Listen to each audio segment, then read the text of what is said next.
अब हम समय और ब्रह्मांड के बारे में जानना चाहते हैं।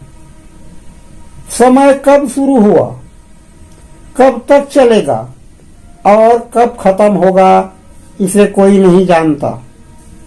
समय के द्वारा सारे ब्रह्मांड का रचना हुआ होगा, ऐसा अनुमान लगाया जा सकता है। समय का पहिया निरंतर घूमता रहता है, यह तो सभी जानते हैं। निरंतर घूमने के कारण ब्रह्मांड के सभी ग्रह उपग्रह, सूर्य चंद्र, तारा नक्षत्र आदि निरंतर घूम रहे हैं। वैज्ञानिकों ने सूर्य को स्थिर बतलाते हैं, पर मेरे ख्याल से वह भी स्थिर नहीं होगा, ऐसा मेरा अनुमान है। क्योंकि जब समय चल रहा है तो सारी ब्रह्मांड भी चलायमान होगा, तभी तो हमारी नजर में तारे, ग्रह उपग्रह आदि चलते हुए जान पड़ते हैं। वह भी कोई ग्रह आगे हो जाता है तो कोई पीछे रह जाता है, जिसका प्रभाव पृथ्वीवासियों पर सीधा पड़ता है। उसके फलस्वरूप जीव जंतुओं पर हर घटनाएं होते रहते हैं। ब्रह्मांड का निर्माण समय चक्र से हुआ होगा। उनमें जितने भी दृश्य या अदृश्य हैं, वे समय के साथ साथ छोटे बड़े हुए होंगे।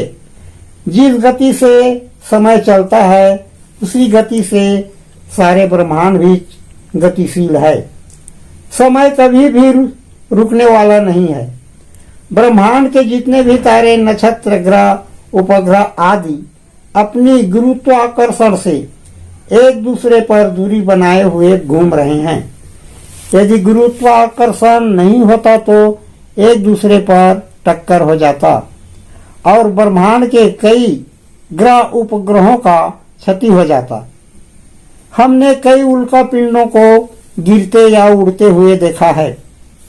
एक बार आकाशगंगा में झाड़ू के आकार का कुछ तारे जैसे तारा समूह को देखा था। वह करीब 1 वर्ष तक दिखाई दिया, फिर लुप्त हो गया। ऐसे ही एक बार तारों का समूह जैसे प्रकाश को भी देखा था।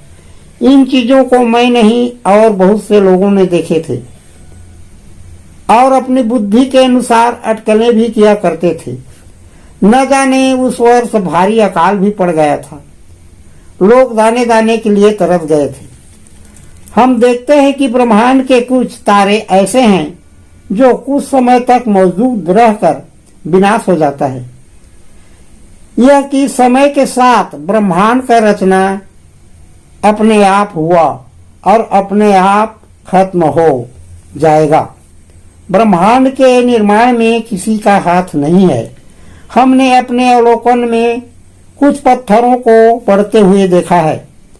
पहाड़ों के पत्थर निरंतर बढ़ रहे हैं। ये निर्जीव होकर भी अपने आप बढ़ रहे हैं।